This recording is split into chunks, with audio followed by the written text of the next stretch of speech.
Bismillahirrahmanirrahim. Dear students, this is the lecture number 3, chapter number 2, Business Research Methods, code 503. इससे पहले कि मैं आपके साथ नया जो है टॉपिक है वो स्टार्ट करूं, आपको मैं थोड़ा सा रिवाइज करवा दूं कि लास्ट लेक्चर में हमने एक कंसेप्ट पढ़ा था, एक प्रोसेस पढ़ा था, द रिसर्च प्रोसेस।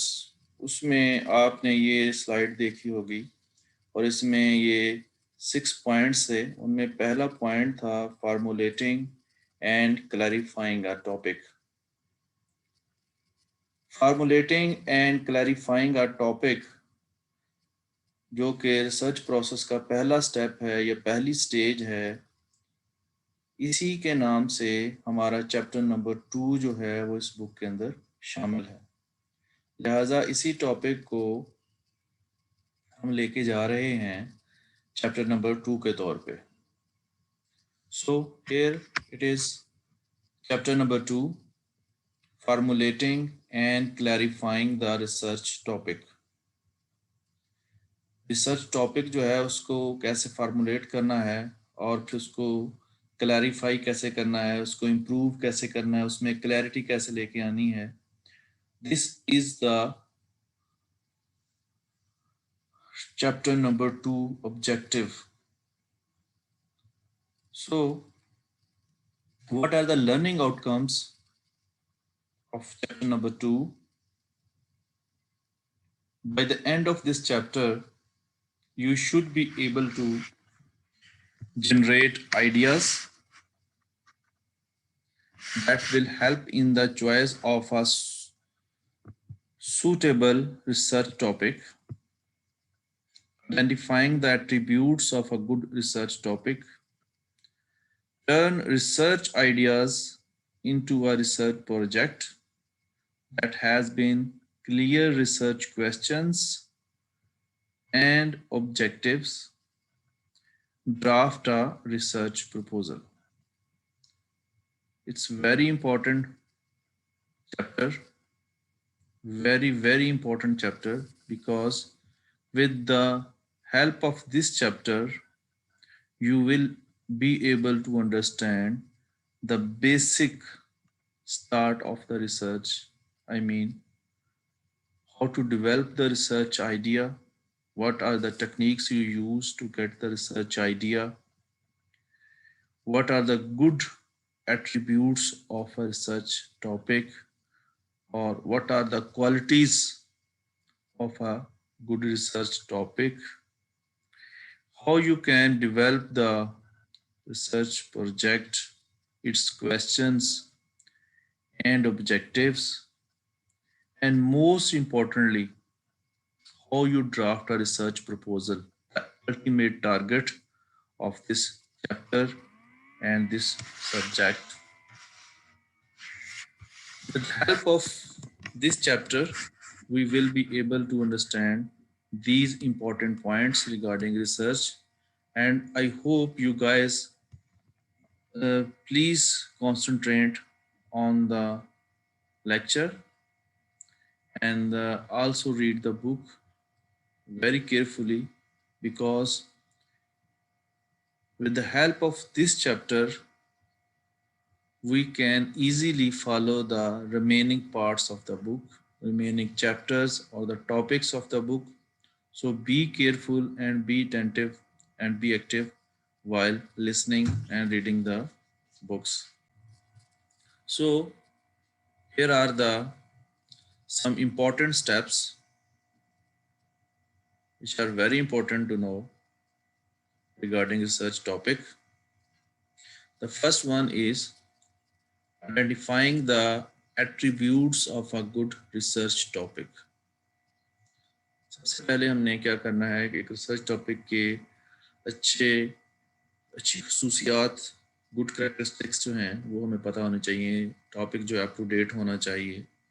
टॉपिक जो है वो करंट इरा की ज़रूरत हो, लोगों की डिमांड हो, अवाम की ज़रूरत हो, रिसर्च में एक गैप हो। ये एक अच्छा रिसर्च टॉपिक जो है वो बन सकता है। जिस रिसर्च टॉपिक की ज़रूरत नहीं है, जो इन डिमांड नहीं है या ऑब्सलीट हो चुका है, पुराना हो चुका है, आज उससे एडवांस रिसर्च आ चुकी है, एडवांस चीज़ें आ चुकी हैं, तो ऐसा रिसर्च टॉपिक जो है उसकी कोई डिमांड नहीं होगी, लिहाजा उसकी कोई क्रेडिबिलिटी इस तरह से नहीं होगी कि वो अपने आप को मनवा सके मार्केट। उसके बाद दूसरा स्टेप जो है generating ideas that help you select a suitable topic. फिर आइडियाज जनरेट करना डिफरेंट टेक्निक्स के थ्रू, डिफरेंट मेथड्स के थ्रू, ताकि वो आपको मोस्ट सूटेबल टॉपिक जिसके ऊपर आप काम करना चाहते हैं, करंट टॉपिक हो, एडवांस टॉपिक हो, उसके अंदर हेल्प आउट करे। तो आइडियाज़ अगर जनरेट करना आप सीख जाएंगे तो टॉपिक आसान हो जाएगा, चूज करना, टॉपिक सेलेक्ट करना जो है आसान हो जाएगा। और आइडिया जनरेशन के लिए आपका सोचना, लोगों से मिलना, पढ़ना, डिस्कस करना, ये सारी चीज़ें जो हैं वो ज़रूरी हैं। अगले स्लाइड्स में हम देखेंगे कि आइडिया जनरेट करने के लिए कौन कौन सी टेक्निक्स जो है हमें इस्तेमाल करनी चाहिए या हम कर सकते हैं और वो कितनी इफेक्टिव होती हैं। उसके बाद turning ideas into clear research questions and objectives. जब आप कोई टॉपिक या आइडिया फाइनल कर लेते हैं, डिसाइड कर लेते हैं, तो उसके बाद फिर उस आइडिया के अंदर जो प्रॉब्लम है, रिसर्च प्रॉब्लम है, जो इशू है, उसको अचीव करने के लिए फिर कोई ऑब्जेक्टिव्स होते हैं आपके रिसर्च के, और फिर उन ऑब्जेक्टिव्स को हल करने के लिए कुछ रिसर्च क्वेश्चंस और उनके जवाबात आप तलाश करते हैं। When you find out the research answers of those research questions, then you ultimately achieve the research objectives and your ideas become successful. And then writing your research proposal. फिर research proposal जो है वो आप बनाते हैं, और research proposal जो होती है वो इनविटेशन होती है। अगर बेसिक रिसर्च है तो यूनिवर्सिटी सुपरवाइज़र की तरफ, और अगर जो है वो अप्लाइड रिसर्च है जो कि इंडस्ट्रियल लेवल की रिसर्च है, तो फिर आप जिस क्लाइंट के साथ आप काम करते हैं उसको आप प्रपोजल देते हैं कि ये मेरी प्रपोजल है, ये मेरा टॉपिक है, ये मेरा आइडिया है, ये मेरे रिसर्च ऑब्जेक्टिव्स हैं, और इन ऑब्जेक्टिव्स को अचीव करने के लिए ये मेरे रिसर्च क्वेश्चंस हैं, ये मेरी टेक्निक्स हैं, ये मेरी मेथडोलॉजी होगी। And if you allow me and you are ready to support me, I can perform this research in some specific way. So these are the important steps. उसके बाद attributes of a good research topic क्या क्या है? Capability, is it feasible? Capability means is it feasible? क्या जो मैं research topic चुन रहा हूँ या जिस रिसर्च टॉपिक पे मैं काम करने जा रहा हूँ, क्या वो फिजिबल है, वायबल है, कि जस्ट मेरी अप्रोच है, जस्ट मेरी एक थिंकिंग है। उसमें क्या क्या चीज़ें शामिल हैं? Are you fascinated by the topic? सबसे इम्पोर्टेंट बात, जब भी आप टॉपिक चुनते हैं, रिसर्च टॉपिक चुनते हैं, एक अच्छा रिसर्च टॉपिक जो होता है उसमें क्या खसूसियत होती हैं? सबसे पहले कि वो आपको फैसिनेट करे, आपको अट्रैक्ट करे, आपको शौक हो, आपका दिल करे उस एरिया पे काम करने के लिए। वो रिसर्च टॉपिक जो आपके ऊपर ठूंसा जाए, या वो रिसर्च टॉपिक जो आप दूसरों को देख के बस इसने ये चुना मैं भी ये चुन लेता हूँ, तो वो रिसर्च कभी भी फैसिनेट नहीं करेगी आपको, और कभी आप उसमें ज़्यादा अच्छा परफॉर्म नहीं कर पाएंगे, बहुत अच्छे रिजल्ट्स नहीं दे सकेंगे। लिहाजा हमेशा वो टॉपिक लें, वो टॉपिक चुनें जिसमें आपका इंटरेस्ट हो, जो आपको फैसिनेट करे, जो आपको अट्रैक्ट करे, ताकि आप उसके अंदर अच्छा परफॉर्म कर सकें। दूसरे नंबर पे, do you have the necessary research skills? जो आपने टॉपिक चुना, जो रिसर्च एरिया आपने चुना, जो आइडिया आप लेके चल रहे हैं, क्या उस रिसर्च को अचीव करने के लिए आपके पास स्किल्स हैं, रिसर्च स्किल्स अवेलेबल हैं, आपके पास वो टेक्निक्स हैं, एजुकेशन है, वो तरीक़ेकार आपने सीखे हुए हैं, कहीं से लर्निंग है आपकी, जिसके बेस के ऊपर आप वो रिसर्च कंडक्ट कर सकते हैं। अगर वो आपके पास चीज़ें नहीं हैं, आपके पास वो स्किल्स नहीं हैं, तो it means that you are wasting your time for a low level research, low quality research. So ये चीज़ भी जान लेना ज़रूरी है कि जिस एरिया में, जिस टेक्निक्स के थ्रू मैं रिसर्च कंडक्ट करने जा रहा हूँ, वो वाक़तन जो है वो मेरे पास स्किल्स हैं। अगर मैं प्राइमरी डाटा पे रिसर्च करने जा रहा हूँ तो मेरी प्राइमरी डाटा एनालिसिस की स्किल्स हैं। अगर सेकेंडरी डाटा के ऊपर एनालिसिस के लिए जाऊँगा मैं, क्या वो रिसर्च स्किल्स मेरे पास हैं कि नहीं है। उसके बाद नंबर 3 पे, can you complete the project in the time available. क्या आपका रिसर्च प्रोजेक्ट जो है वो टाइम मैनेजमेंट को फोकस करता है। क्या आप अवेलेबल या प्रोवाइडेड टाइम फ्रेम के अंदर अपना रिसर्च प्रोजेक्ट जो है वो कंप्लीट कर लेंगे, क्योंकि अगर ज़रूरत से ज़्यादा टाइम लगता है तो कास्ट बढ़ती है रिसर्च की और फिर उसकी वैल्यू भी कम होती है। लिहाजा इन टाइम काम करना, रिसर्च कंप्लीट करना वो बहुत ज़रूरी है एक अच्छे टॉपिक के लिए और फिजिबिलिटी के लिए। अगर आपकी रिसर्च को 2 साल का टाइम दिया गया है तो you have to complete within 2 years और मोर और लेस 1 or 2 months। लेकिन अगर आप 2 साल का प्रोजेक्ट जो है वो 4 साल में कंप्लीट करेंगे, एक तो कास्ट उसकी डबल होगी, दूसरा हो सकता है आपकी रिसर्च आने से पहले कुछ और रिसर्च मार्केट में आ जाए। जिस तरह से अभी आप देख रहे हैं कोरोना वैक्सीन थी, कोरोना वैक्सीन के ऊपर बहुत सारे ममालिक ने काम किया, तो जो लोग पहले इस प्रोजेक्ट को सक्सेसफुली मार्केट में लेके आ गए वो सबसे ज़्यादा पैसे कमा रहे हैं और कमाएंगे। अब जो पाकिस्तान या दूसरे बहुत से ममालिक जो बाद में रिसर्च करेंगे और अपनी वैक्सीन लेके आएंगे, they will be far behind और उनको वो ना पैसा मिलेगा, ना उनको नाम मिलेगा, ना वो अपने आप को मनवा सकेंगे। लिहाजा विद इन टाइम फ्रेम जो है वो रिसर्च प्रोजेक्ट की कंप्लीशन जो है वो बहुत ज़्यादा इम्पोर्टेंट है। उसके बाद आते हैं हम, will the research still be current when you finish. क्या आपकी रिसर्च जो है जब आप कंप्लीट करेंगे, कि जब आप उसके रिजल्ट्स देंगे मार्केट के अंदर, क्या वो फिर भी उस वक्त की ज़रूरत होगी, लोग उसको चाह रहे होंगे, वो डिमांड में होगी। जैसा कि आज कोरोना वैक्सीन जो है वो डिमांड में है, लोग चाहते हैं अच्छी वैक्सीन मिले, कॉम्प्रिहेंसिव हो और सस्ती हो, लेकिन हर मुल्क जो है इसके ऊपर एफर्ट कर रहा है। अगर हम 15-20 साल बाद पाकिस्तान या दूसरे ममालिक जो है कोई ऐसी वैक्सीन बना के लेके भी आ जाएं, जबकि पूरी दुनिया में अल्लाह खैर करे तमाम इशू सॉल्व हो चुके हों, कोरोना का मसला हल हो चुका हो, सस्ती तरीन वैक्सीन ऑलरेडी अवेलेबल हो, फिर हमारी रिसर्च का कोई ऐसा कोई बड़ा इम्पैक्ट क्रिएट नहीं होगा। उसके बाद, do you have sufficient financial and other resources. क्या आपको अपनी रिसर्च कंप्लीट करने के पास फंडिंग अवेलेबल है। जिस क्लाइंट के साथ आप काम कर रहे हैं वो आपको फंडिंग देने के लिए तैयार है। अगर आप बेसिक रिसर्च कर रहे हैं तो क्या आपके पास इतने फाइनेंशियल रिसोर्सेज हैं कि आप रिसर्च डाटा कलेक्ट करने के लिए और दूसरी चीज़ों के लिए आप पैसे खर्च कर सकें। अगर आपने किसी वेबसाइट से डाटा खरीदना है तो वो ले सकें, ये इम्पोर्टेंट चीज़ है। और उसके बाद दूसरे रिसोर्सेज में ह्यूमन रिसोर्स आ जाता है, डाटा कलेक्ट करने के लिए लोग आपको चाहिए। अब उसके बाद इक्विपमेंट चाहिए एनालिसिस के लिए, सॉफ्टवेयर्स हैं और सिस्टम है एडवांस, इस तरह की चीज़ें जो हैं क्या आपके पास अवेलेबल हैं रिसर्च के रेलिवेंट। अगर आप लैब के अंदर काम करने जा रहे हैं तो क्या लैब आपके पास अवेलेबल है, लैब के अंदर होने वाला इस्तेमाल मटीरियल जो है वो अवेलेबल है। अगर चीज़ें आपके पास अवेलेबल हैं according to your research topic, that's fine, you should carry on. Otherwise, you should think again about it and first collect the resources, then start.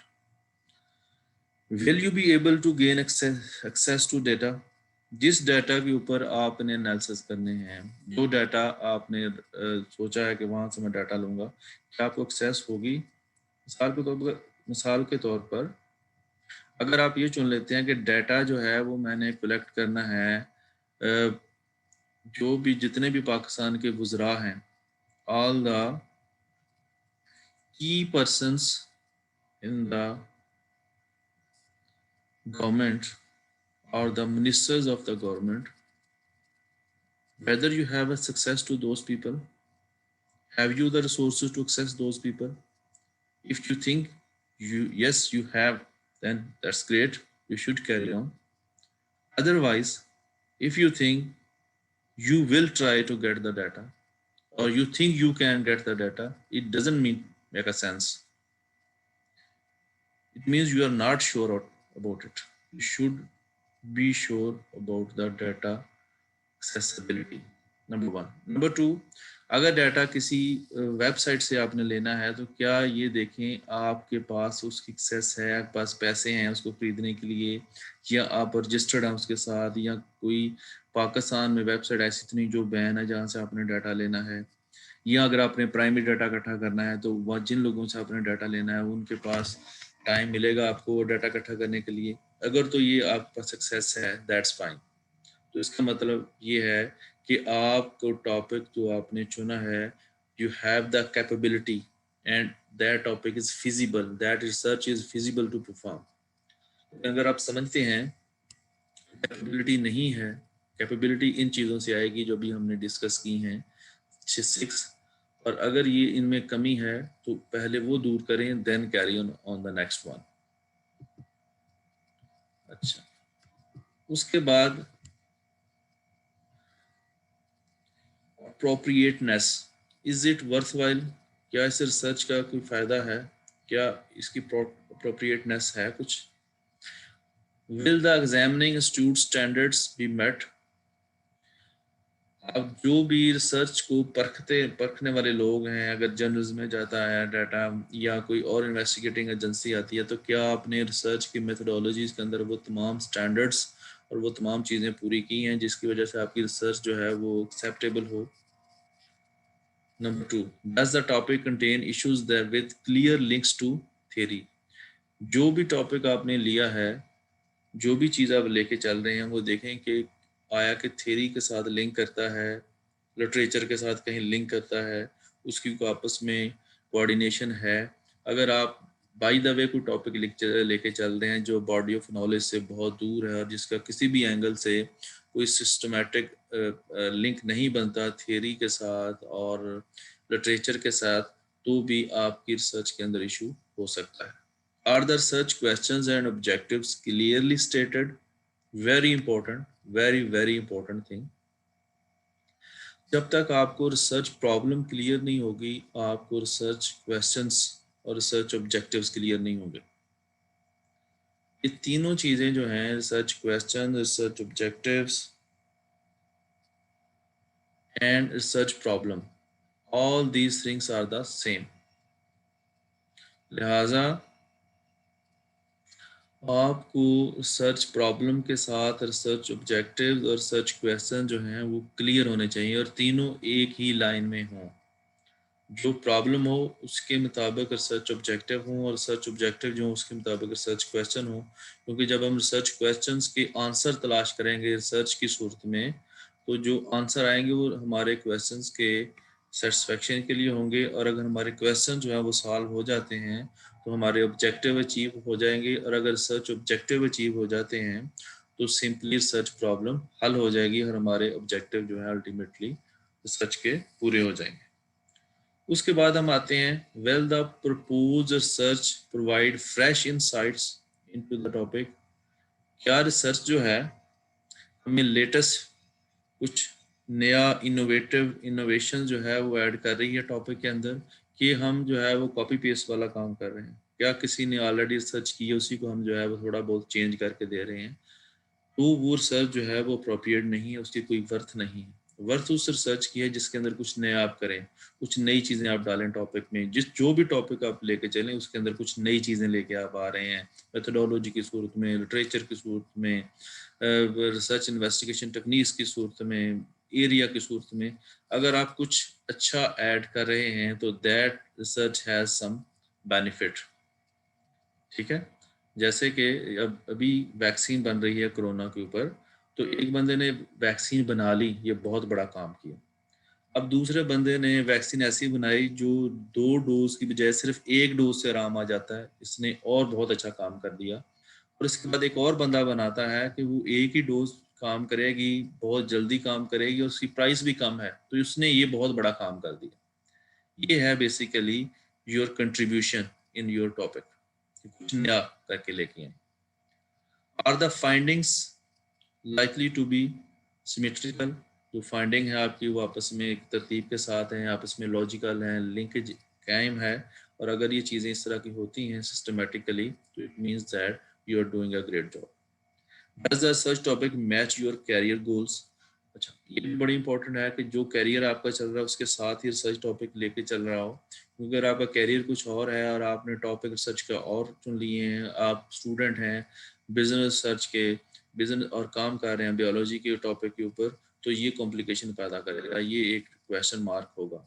लिहाजा रिसर्च टॉपिक जो है वो आपके कैरियर गोल्स के साथ मैच करना चाहिए। ये आपको बेनिफिट भी देगा, सपोर्ट भी करेगा और आपको मोटिवेट भी करेगा।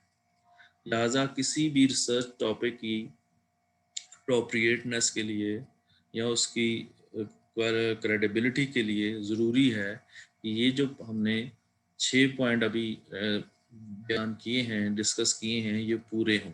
और अगर ये हम पूरे कर रहे हैं तो इट मीन्स दैट हमारे रिसर्च टॉपिक की वर्थ भी है और कैपेबिलिटी भी है, दोनों चीज़ें मौजूद हैं। लिहाजा टॉपिक के लिए ये चीज़ें, रिसोर्सेज का होना, रेलिवेंट होना, ऑन द टाइम होना और क्लियर होना, ये सारी चीज़ें जो है वो ज़रूरी है। अच्छा, and if relevant, does the topic relate clearly to an idea you were given? Idea और टॉपिक का क्लियर होना जो है वो ज़रूरी है। पॉसिबली बाय योर ऑर्गेनाइजेशन, क्या आपकी ऑर्गेनाइजेशन के लिए ज़रूरी है। अच्छा, अब हम आते हैं generating research ideas, useful techniques. Research idea को डेवलप करने के लिए क्या यूजफुल टेक्निक्स हैं और किस तरीके से हम एक अच्छा रिसर्च आइडिया जो है वो डेवलप कर सकते हैं और वो कैसे हमें हेल्प कर सकता है, ये हम पढ़ेंगे डिटेल के साथ। They are the 9th ways to develop the good research idea. और इन सबको टेक्निक्स को हम वन बाय वन जो है वो नेक्स्ट लेक्चर के अंदर डिस्कस करेंगे। और जो आपके पास क्वेश्चन होंगे वो फिर हम इसके ऊपर लेंगे। लास्ट लेक्चर में मैंने 2 कमेंट्स देखे थे, आप में से 2 स्टूडेंट्स ने पूछे थे डाटा के हवाले से कि क्या सर यूट्यूब चैनल के ऊपर ये दोनों क्वेश्चन थे कि क्या जो डाटा हम वेबसाइट्स लेंगे वो कॉपी पेस्ट नहीं होगा, फिर वहाँ से हम डाटा लेते हैं। तो बेटा वो जो डाटा लेते हैं वो वहाँ से कोई टेक्स्ट कॉपी करके पेस्ट नहीं करना। डाटा से मैं मुराद ये है मेरी कि अगर आप किसी टॉपिक पे एनालिसिस कर रहे हैं तो आपको ये जानना है कि दुनिया में किस किस मुल्क की कितनी कितनी आबादी है। तो फिगर लेने के लिए आप वर्ल्ड बैंक की वेबसाइट पे जाते हैं या IMF की वेबसाइट पे जाते हैं या किसी और डाटा वेबसाइट पे जाते हैं और वहाँ से वो हर मुल्क की फिगर लेते हैं। तो that is not copy paste. आप वहाँ से डाटा लेंगे, फिगर्स लेंगे और साथ रेफरेंस नीचे दे देंगे कि ये जो है मैंने वहाँ से डाटा लिया है। That the data I am talking about. अगर आप ये समझ रहे हैं कि मैं ये कह रहा हूँ कि किसी वेबसाइट पे जाएं, वहाँ से 2 पैरे कॉपी करें और आप अपनी रिसर्च फाइल के अंदर पेस्ट करके नीचे रेफरेंस लिखते हैं, तो इसका मतलब नहीं है मेरा। अगर आप टेक्स्ट के हवाले से बात कर रहे हैं तो वो आपको जाकर वहाँ से पढ़ना पड़ेगा और पढ़ने के बाद जो है वो चीज़ें जो आप समझेंगे अपने आइडिया के साथ लिंक करेंगे, सपोर्टिंग एविडेंस को मिलेगा, तो फिर वो आप अपने वर्ड्स में लिखेंगे और फिर साथ नीचे रेफरेंस देंगे कि ये चीज़ें जो हैं जो मैं सोच रहा हूँ फलां बंदा भी इसको इस तरह से सोच रहा है और ये उसका रेफरेंस है। ये डिटेल में चीज़ें हम जब लिटरेचर रिव्यू के अंदर हम जाएंगे तो हम डिटेल में पढ़ेंगे चैप्टर नंबर 3 के अंदर। ये इससे मुराद जो है कॉपी पेस्ट क्या है, प्लेजरिज्म क्या होता है और क्या आप कर सकते हैं और क्या नहीं कर सकते। So I am very happy you guys asked the question there and this is the answer. See you for the next lecture.